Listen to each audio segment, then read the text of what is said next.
Hello everyone, Rurikhan here coming at you with another video, and today we're going to be doing a recap of all of the job adjustments that were discussed during the Producer Live Letter 66. Before we begin, I would like to give a special shout out to the Final Fantasy XIV Reddit community for doing an outstanding job of basically grabbing all of the relevant information from the Live Letter VOD and posting it up on their official Discord channel. So there's going to be a link to both the Final Fantasy XIV Reddit as well as the Final Fantasy XIV Reddit Discord so that you guys can come and check out this information for yourselves. This saved me a lot of work so that I didn't have to go into the Live Letter VOD and find every single slide individually myself, so really appreciate it. Thank you guys very much. But anyway, let's get things started. In case I sound a little bit monotone or even my voice sounds kind of weird, it is because I did get sick on the night of the live stream itself. Pretty sure that it's not related, but anyways, basically my throat is killing me, and you know, if I sound a little bit different, that's going to be why. Anyway, let's get this show started. So right here in the translation and live letter section of the Discord, we have all of the relevant slides and all of the relevant information for these job actions. I did watch the whole thing live. There's if you want to see my reactions during that live stream, you can check out that VOD. It's over 6 hours long, so you know, to each their own if you want to go watch that.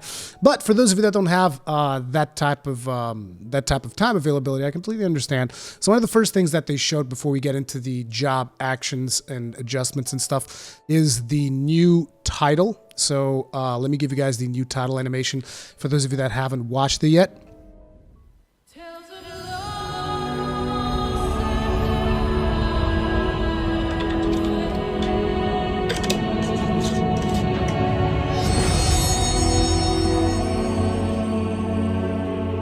And this is kind of how the live stream opened, and in my opinion looks real good.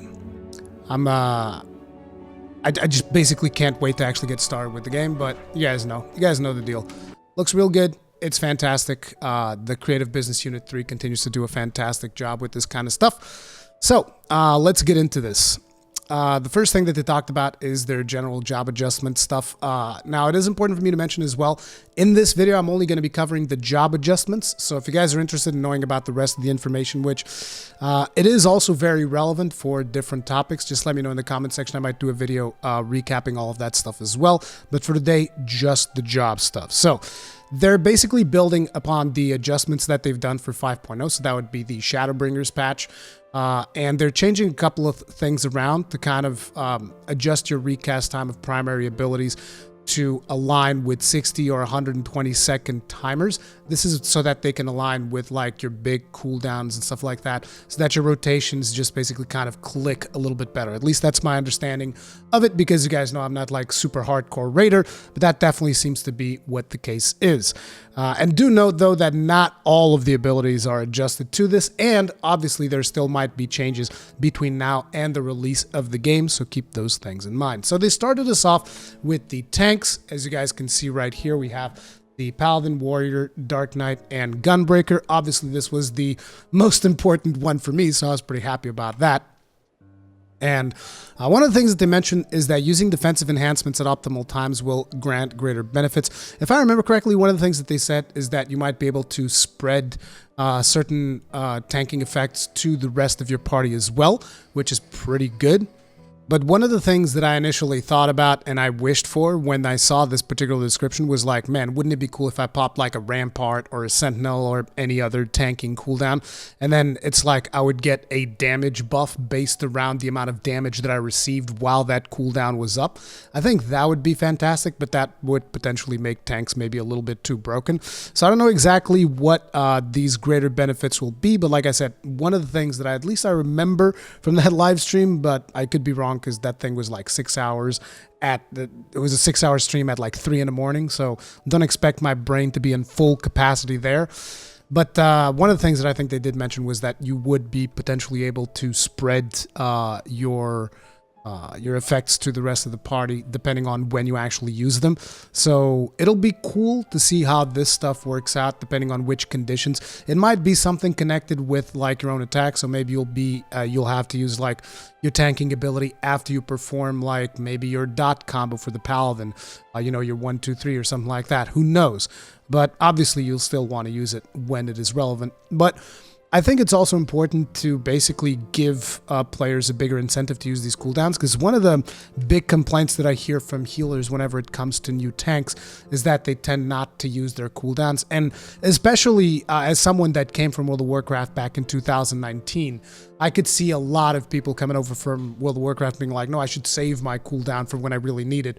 Whereas the whole mentality in 14 is very different. It's like, no, you pop your cooldowns almost all the time, okay? When you do a big pull with like 2 packs, pop a cooldown. Make it easier for the healer to heal so that they can deal damage as well.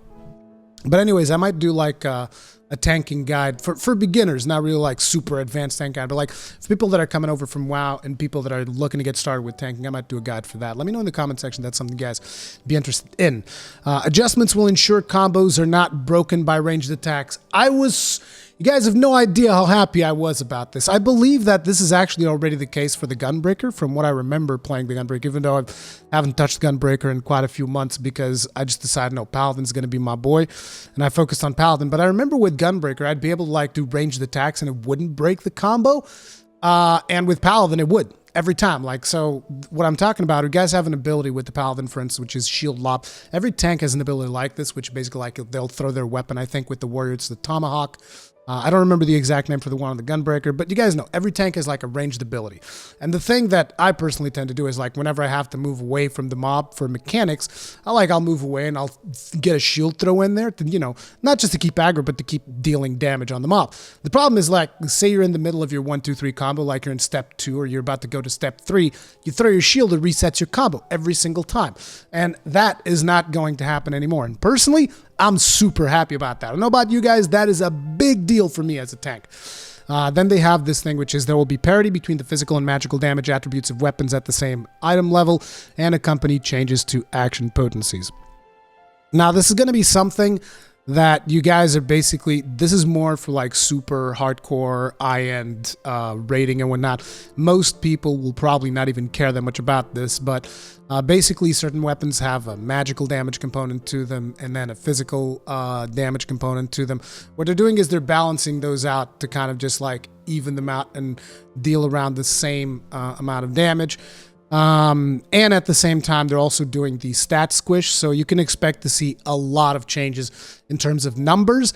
And just keep in mind that obviously those changes are going to come with, you know, adjustments to mobs, hit points and all of that stuff. So if you see like a different number between Shadowbringers and Endwalker, it does not necessarily mean that a certain ability got nerfed. It's all a part of like their plan for the stat squish to, you know, because it's going to get to a ridiculous point where like I'm already with Confederate, I'm already critting for like almost 70,000 damage. And, you know, you're getting to that point where it's like, okay, so with Endwalker, what? We're going to go like 200,000 damage. Like, what are we doing here, right? So they're going to bring those numbers a little bit down and bring them into a more manageable situation where it's not going to completely and utterly destroy their game engine. So then they go into specifics into each of the tanks. First one, we got the Paladin. Requiescat will now be equally effective regardless of remaining MP. So, you know, those of you who play Paladin, you'll know about the Requiescat combo, which is something that you do. It's your highest damage dealing combo, but there is... I mean, it's not necessarily a problem if you're paying attention, but when I was learning Paladin, I would make this mistake all the time. I mean, I still make the mistake every now and then, which is like, oh, Requiescat is off of cooldown, and at the same time, my fight or flight is on cooldown, so, you know, I should pop a Requiescat and get things going. And then I'd pop Requi, but my mana wasn't at 80%, and what that happens is you get almost no benefit from Requi, so your spells will not get instant casted, and you're just like, oh crap, I messed up. So what they're saying here is that you will still get the instant casting effects of Requiescat even if you trigger it at lower mana points, which makes sense because on top of it, they're also adding a 3-attack combo which starts with Confiteor. So you can use it even at lower mana in order to get a Confiteor off to get that big Confiteor combo going. Now, I suspect that the way that this combo is going to work is it's probably going to change one of your default 1-2-3 combos to go into this crazy Confiteor combo, because otherwise I have no idea where I'm going to be putting this in my bars because I play with a controller. I realize a lot of people are like, oh man, who plays with controllers? Dude, controller in 14 is actually really, really good. Like, you're missing out if you don't at least try it because it's really, really good. There's a lot of people, not most people, but there's a lot of people that do Savage content on a controller and they can perform on the same level as people who do it with keyboard and mouse. But anyway, yeah, so I think that this is going to be something that will be replacing like one of your 1-2-3 combos with the Paladin, and it will just make it be, okay, so this action is now Confederate combo 1, 2, and 3. And this is like actually 4 attacks. So you're talking like it starts with Confederate, but after Confederate, you're going to get a 1 combo, 2 combo, 3 combo, which is really, like, that blew my mind. If you guys watched the reactions to the Job Actions trailer, like, I was like, what is this? This is insane. So yeah, you get just like chunks of swords coming out, and that is extremely fun. It's really, really good. So I'm very curious to see how this is going to work out. And some of you guys might be like, but why would you say that it's going to replace your 1-2-3? Well, if you look at, at the summoner bars that Yoshi P is working with when he was doing the summoner part of the presentation, which we'll look into, you'll see that he has a lot less icons on his bars. So I do feel like they're trying to simplify some of the classes in terms of the amounts of buttons that you have to press. They're adding a lot of quality of life stuff to classes so that you have less things to be worried about, because they're going to bring in new abilities from Endwalker into your rotation, and you're going to have to get used to using all of this new stuff on top of already maintaining like your old rotation and whatnot. So next up, they're talking about the Warrior. Damage up effects can now be triggered and extended by AoE combos. So this is, I forget what the name of the ability is, but there's one of the 1-2-3 combos that you do with Warrior gives you a damage buff, and that damage buff can now be extended by your AoE combo so that you don't have to weave in, like, not even weave, but like you don't have to do a single target combo when you're doing AoE to maintain your damage buff. That's a good thing. Onslaught and Upheaval will no longer drain the beast gauge. I don't remember too much about Upheaval, but Onslaught, for instance, is the Warrior's charging ability, your gap closer. So that's pretty cool that it no longer drains beast gauge, so that you can just like use it whenever you need to, as opposed to like, oh, do I have enough beast gauge to do Onslaught? And a new action will be available upon execution of inner release, which I think that's the one that they showed in the Job Actions trailer, where the Warrior just kind of like somersaults and does like this big slam down attack, and it looked pretty damn cool. Then we have the Dark Knight. Salted Earth will now affect the area immediately around you and make a new action available. Now, most people were already using like a macro. The difference with this is that you won't be able to target a specific area to put the Salted Earth. It just comes around you, almost like, not almost like, exactly like Paladin's Consecration in World of Warcraft. It's basically like an AoE that just gets placed around you, and it makes a new action available. Your Simulacrum will also gain new action when you acquire one of the new job abilities. So your little Shadow Helper dude is going to gain new abilities as you level up in Endwalker, as expected. Then you have the Gunbreaker. Savage Claw and Wicked Talon will now swap in for Gnashing Fang on the hotbar, reducing the number of inputs. So like I said, this is something that you're seeing across the board with a lot of classes. They're making it easier for you to do your combos. Now, you still have to do continuation separately. So, basically you would have 3 buttons for Savage Claw, Wicked Talon, and Gnashing Fang. And instead of that, now you're going to hit Gnashing Fang, and then that's going to swap for Savage Claw. Then you hit Savage Claw, and that's going to swap for Wicked Talon. Then you hit Wicked Talon, right? But you're still going to need that continuation going off. So you'll do like Gnashing Fang, continuation, Savage Claw, continuation, Wicked Talon, continuation, so on and so forth. But it's going to free up a couple of inputs in your hotbars so that you can probably put in new stuff that they're going to bring in from Endwalker. Continuation will be able to be used following Burst Strike, which is pretty cool. So now whenever you don't have Gnashing Fang, it's not just like, okay, Burst Strike is just a spender. Burst Strike will actually have a follow-up combo, which is pretty cool. And it does add a couple of more things into the Gunbreaker rotation. But then again, if you're playing Gunbreaker, you're probably into this stuff. Like I know I was when I was doing Gunbreaker, so there you go. A trait will raise the maximum number of cartridges to 3, which is pretty cool. I guess I no longer have that argument that I used to have about the Gunbreaker Limit Break 3, which if you watch Limit Break 3 for Gunbreaker, they will actually fire 3 rounds into the air. And I'm like, but you only have 2 cartridges. This is a lie. But, now they fixed that. Clearly they watched my stream when I complained about that, and they were like, okay, Rurikhan's got a point. We got to fix this. We got to bring in 3 cartridges so that the Gunbreaker can actually do the limit break 3. Anyway, after the tanks, we went into melee DPS, and you guys know I don't really play a whole lot of melee DPS, so, you know, it is what it is. Feint's effect will be changed to reduce physical damage dealt, and will also reduce magical damage dealt. Physical damage reduction will still be more potent, and the Mage caster classes actually get the opposite, so Addle will also reduce, Addle will reduce magical damage, but will also reduce physical, but magical will be more potent. Adjustments will ensure combos are not broken by ranged attacks, so very much like what they're doing for tanks, they're allowing range to also do their ranged attacks without breaking combos. In my opinion, this is a big... this is a really cool change. Okay, it's not going to be like, oh my god, this completely changed the game, but it just feels good for you to not move away from a mob and be like, well, I guess I can't do anything now because of mechanics, right? It feels good to just, well, at least I can throw something at him while I'm waiting for my next opening. There'll be parity between the physical and magical damage. This is the same thing we talked about during the tanks. This is something that you're going to see all around. Dragoon. The re-rotation will be expanded. One of the things that I hope is that at least we get an earlier AoE rotation, because like one of the biggest things about Dragoon is that you get your first AoE at like level 41, and I recently leveled a Dragoon to be like my melee DPS for the role quests, and I was like, dude, this is insane. The fact that like I only get an AoE at 41, come on. But yeah, that's good. Then you have new action will be available upon successful execution of weapon skill combo rotation. And you know, I was thinking about, okay, so how many skills are we going to have in our rotation now? 10, 11, 12? Can we get more? Because Dragoon rotation is like a little bit messy depending on which paths you take, and it goes back and forth. And I'm still very noobish when it comes to Dragoon.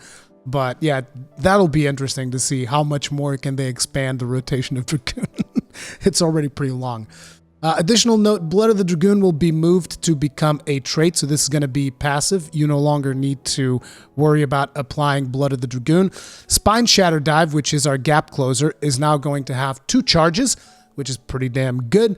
And Litany will be 120 seconds. Lance Charge will be 60 seconds. These are our damage cooldowns. Going in line, like we said, for aligning everything to the, not everything, but most things, to 120 seconds or 60 seconds. Next, we have the Monk. Grease Lightning stacks are going to be removed, which is something that they don't mention here, but they did mention it during the live letter itself. Chakras will now be unlocked at a lower level. Like, I think anything for almost any class that starts unlocking at a lower level is very important, because a lot of players start playing Final Fantasy XIV, a lot of newcomers, and they'll be like, man, it's like I just do 3 attacks the whole time until like level 40 or something like that. So the more they can move to the lower levels, the better, so that players start seeing, no, there's actually complexity to this combat, because a lot of players actually quit on Final Fantasy XIV before they even get to the point where their class becomes more interesting, because they're just not engaged enough in the current combat system. Then we have, when conditions are fulfilled, perfect balance will allow for the execution of a masterful blitz. The available blitz changes depending on the weapon skills used under the effect of perfect balance. So if I'm not mistaken, this is something that was added into the monk bar. They actually show this. I believe that this might be the video where they show you like the little teleport, right?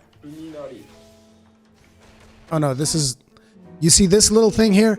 This is the 3 gauges. Unfortunately, I can't maximize this here, but you guys can see that there's like 3 gauges below. This is what they're talking about. I'm not super familiar with the system because I don't play monks, but you know, this is one of the things that you might want to check out a little bit more in depth if you are a monk player. Perfect balance will be 2 charges, stacks up to 2. Each stack is charged every 45 seconds. Due to the increase in the busyness of the job, True Strike and True Snakes will not be directional anymore. So they're removing some of the directional abilities from Monk, making it a little bit easier to keep up with your rotation, but at the same time, they're adding complexity. Shoulder Tackle is going to be removed, and a new thing is added in its place. New skill will not have damage. However, simply for moving around, you can target allies and move along with them using this new skill. And this skill has 3 charges, so you can charge up to an ally, charge up to another ally, and then even charge up to an enemy, or you can charge between 3 enemies. I do remember that Yoshi P did show it in, I'm not sure if it was in this clip, he did show it during the stream. It doesn't look like he does it in this clip though. But yeah, it's basically like a teleporting ability, like and you can teleport to 3 different locations really at a fast cadence. They took a lot of screenshots here, and there's actually further down in this channel, like I said, remember there's a link to the Final Fantasy XIV Reddit Discord. They actually translate all of these abilities that they posted here at the end of this post. So if you want to get more information on that, you go to the translations and live letter channel on the official Final Fantasy XIV Discord, and you can find more information there. Anyway, then we have Samurai. Effects granted by Jinpu and Shifu can also be applied by AoE combos. These were like buffs that you would get from the regular Samurai rotation. A new action in the vein of Yai Jutsu and Tsubami Geishi will be available. These were like, I think, finishers to the Samurai combos. And these, this new action is going to give you something in line with that so that you further increase the Samurai combo rotations while also dealing additional damage. Tsubami Geishi and Make Your Shishui become actions with charges and stacks up to 2. When it comes to the ninja, we have actions linked to Raiton, Doton, and Huton will be added, which I'm assuming these are going to be follow-up attacks that you'll be able to do after you perform these, but I don't actually know because I don't really play ninja. An action making it easier to apply Huton will be added, so if you guys play ninja, let me know in the comment section, is this good, is this bad? But also, Shadowfang will be gone. These are the types of changes that I just have no idea. Again, I don't play ninja, never played ninja. I don't think I've even unlocked the class, but those are the changes that you can expect for the ninja. With the Reaper, obviously they did a full showcase of what the Reaper is like. Use the scythe to attack in tandem with their avatar and can serve as the avatar's vessel to unleash more powerful attacks. Able to grant enhancements to party, so it's going to buff your party. Unique and specialized actions give them an edge in specific combat situations. Now, the way that I saw the gameplay work, it's like you do your regular 1, 2, 3 combo, fills up this red gauge. Then once you fill up the red gauge, you can summon your spirit thing, your avatar, I guess, to do an attack. And after the avatar does an attack, then you have access to another set of attacks that will increase this blue gauge. And once you get this blue gauge to a certain point, you'll be able to have the avatar possess you, and then that changes up your combos to, I'm assuming, deal more damage. Top is the soul gauge, bottom is the shroud gauge. There's a Reaper demonstration. If you have the video and want it included here, DM and I'll have it included. Yeah, this is shown in the live letter. I might try to grab some of that video and post it in here. But like I said, the thing about this seems to be you do a couple of attacks, then you can do like a special attack with your avatar. That fills up your other gauge. And then once you fill up your other gauge, you're able to channel the avatar to possess you, and you're going to deal more damage because the whole purpose of this job is to deal more damage. They show you a bunch of abilities that they grabbed here. So if you're someone who's interested in Reaper, you definitely want to come to the bottom of this where they will showcase like where they're actually going to translate these abilities for you. They give you the specifics. Do keep in mind, a lot of this stuff is subject to change. So take the stuff that you're seeing here with a grain of salt. And then they showed the possessed Lalafell, and it looks pretty friggin' amazing. And, you know, a regular character is going to look like this too. As a matter of fact, I went back and I watched the Endwalker benchmark trailer, which that is available on the Final Fantasy XIV channel as well. And there you can see even Xeno get like the Reaper red eyes, which is pretty damn cool. So after that, we went into the physical ranged DPS, and one of the upcoming adjustments is there's going to be parity with the physical and magical damage. Like I said, this is one of the things we talked about on both of the other class types. First one they talked about is the Bard. Each of the 3 songs will make available a new action that applies a party-wide enhancement. I'm not super familiar with Bard. I thought that's kind of like what these songs already did, but I'm assuming that it's basically the song gives you the buff, and then you have another action that gives you another buff on top of that. And then they also say a new action is going to be available upon the execution of Apex Arrow. Bard did not seem terribly different from what I'm used to seeing with Bard, so I don't know how happy people are about the changes on Bard. I know that a lot of people were upset over the changes on Scholar, or the lack thereof, but we'll talk about that when the time comes. Another important thing is all ranged jobs, buff skills, damage, and mitigation are going to have a 90-second cooldown, or at least most of them. I'm not sure if exactly going to be at all of them, but we'll see. Then we have additional note, Wanderer's Minuet and Battle Voice's cooldown duration will be 120 seconds. So this kind of already contradicts all the buff skill. I mean, they're probably talking about personal buffs, so stuff like Feint and whatnot, and whatever bards do to buff their damage, which I don't really know that much about.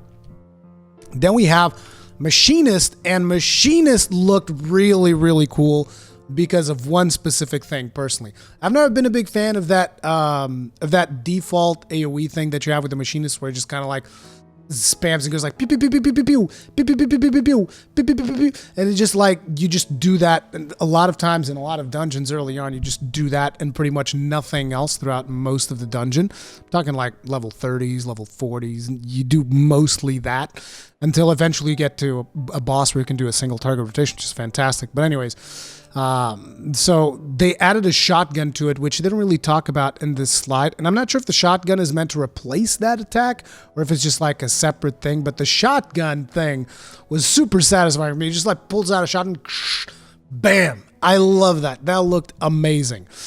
Then we have a new mechanically themed action called Chainsaw. So we did see the chainsaw as like he pulls out one of those big guns like he does for the air anchor, or whatever it's called, and the drill.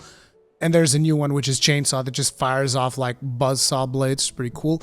New action will be added for the Automaton Queen. I'm not sure if this action is automatic, but in the gameplay that they showed, it happened at the very end of the Automaton Queen. So I'm not sure if this is something that you as a player need to trigger, or if this is something that, you know, when the Automaton Queen is about to expire, it just goes in and does that special action. But we'll see how that pans out. Additional note, reassemble is going to be 2 charges. Learn to manage them properly. Yeah, you're going to have to manage your reassemble. Next up is the Dancer, and they say weapon skill effects such as Flourishing Cascade will now be shared across single target and AoE skills. I haven't even unlocked Dancer, so I have no idea what this means. New actions will be available upon the execution of Technical Finish, Improvisation, and Devilment. Additional note, usability improvements and dance steps, single target and multiple target combos, and so on. His spirit will be changed to be guaranteed to build. So you guys let me know, all of you dancers out there. Are these good changes, bad changes? How happy are you about it? Do note that Bard is still under adjustments, so hold your horse for now. Yeah, like I said, Bard from this particular live letter didn't seem like it was getting a whole ton of changes, so I don't know how people feel about it, but you know, they're still working on it, basically. Then we have magical ranged DPS. Obviously got the Black Mage, Red Mage, also known as Best Mage, and the Summoner. And yeah, if you guys don't agree that Red Mage is the best, then I don't know what to tell you. I'm sorry, guys. I just really like Red Mage. I think it's a lot of fun. Addle's effect will be changed to reduce magical damage dealt and will also reduce physical damage dealt. So magical damage reduction will still be more potent. So this is what I said. It's going to be the opposite of Feint. So casters will be able to reduce magical damage, whereas ranged DPSers, and actually I think it's just physical DPSers, will be able to reduce physical damage, which makes sense according to the classes that they represent. So the first thing is Black Mage. Enochian will become a trait that is automatically applied while under the effect of Astral Fire or Umbral Ice. So this is no longer something that you need to keep up, which once again goes in line with what I was saying. They're adding a lot of quality of life to most classes to kind of like allow them to bring in new abilities from Endwalker. At least that's my idea of what they're trying to do with this. Under certain conditions, swapping between Astral Fire and Umbral Ice will make new actions available. Proc timings for your spells like Fire-based, Fire 3, Fire 4, Thunder-based, I heard Thunder 3, is increased. Fire 2 and Blizzard 2 will be replaced with a higher tier spell, and Sharp Cast is now stack-based up to 2. Red Mage, new action will be available upon execution of Scorch. Verflare, Verholy, and Scorch will be changed to AoEs and will now become available as part of AoE rotations, and a defensive party-wide enhancement will be added. So this is going to add a little bit more to the support stuff that Red Mage does, which obviously I don't think that Red Mage is going to match up to Black Mage in terms of sheer damage, so they have to make up for it somehow. And to me, I think that this is a good thing. I personally really just enjoy playing Red Mage, and I love the versatility that it brings to it. The usage of black and white mana has been adjusted to cost less. Manification has been adjusted to allow for one full combo, which I believe one full melee combo. There's also adjustments to other spells like mana gain, etc. to prevent people from abusing the spell blade and increasing the usage frequency too much. Displacement and engagement potency is now the same. Embolden's recast is 120 seconds. Manification is 110 seconds. Should be about the same. And yeah, that's the stuff that has changed for Red Mage, which in my opinion, it all looks pretty good. They also have like a new spell that they did. I don't think they talked about here. It might be the stuff that is available after the execution of Scorch. But it was like this spell that showed up and it had like a bunch of circles that start moving forward. And then a laser goes right through the middle of all those. And it looked amazing. Personally, really, really like it. And then we have Summoner. Good God. Additional note for Summoner.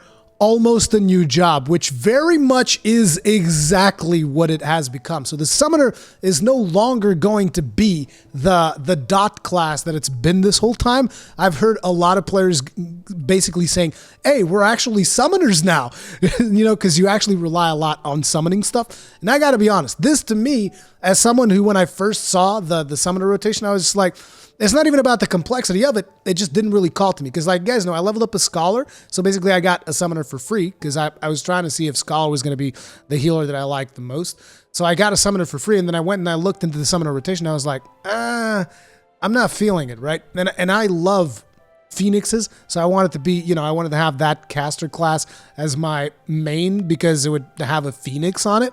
But, you know, it's just the rest of the stuff didn't really appeal to me that much. But basically, significant changes to job mechanics. All actions applying damage over time will be removed.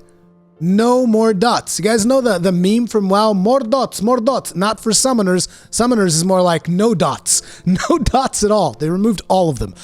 You will now be able to summon Ifrit, Garuda, and Titan. Not just their Eggies, but actually Ifrit, Garuda, and Titan.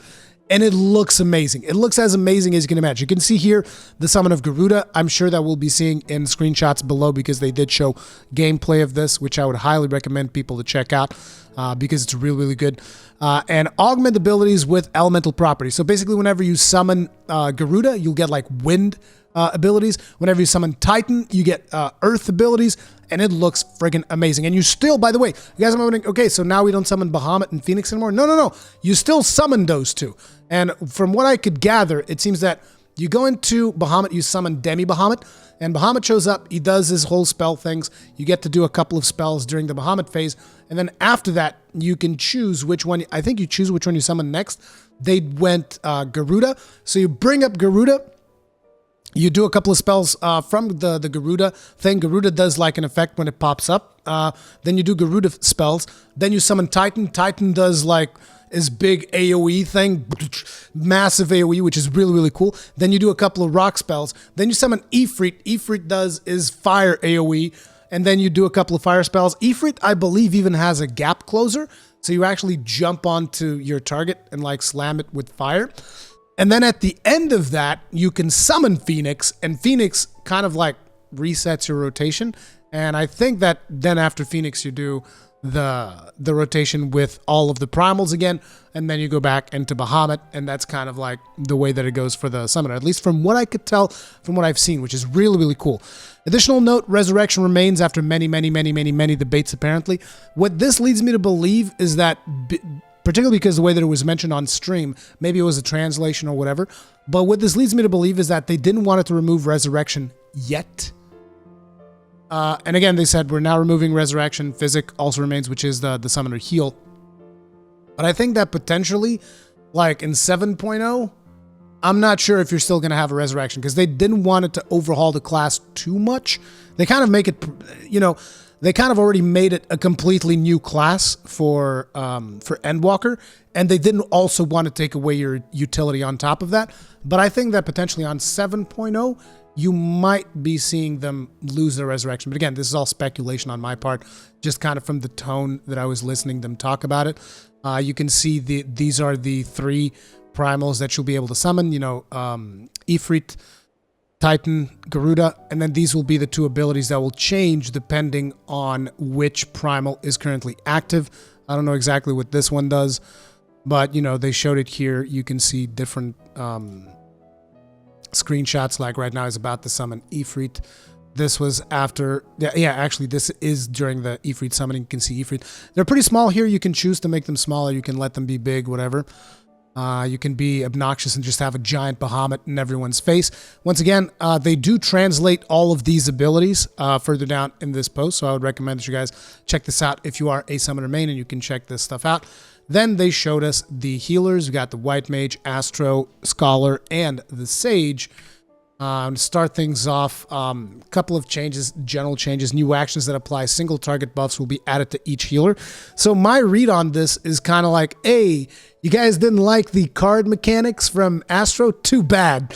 Everybody gets one of those now.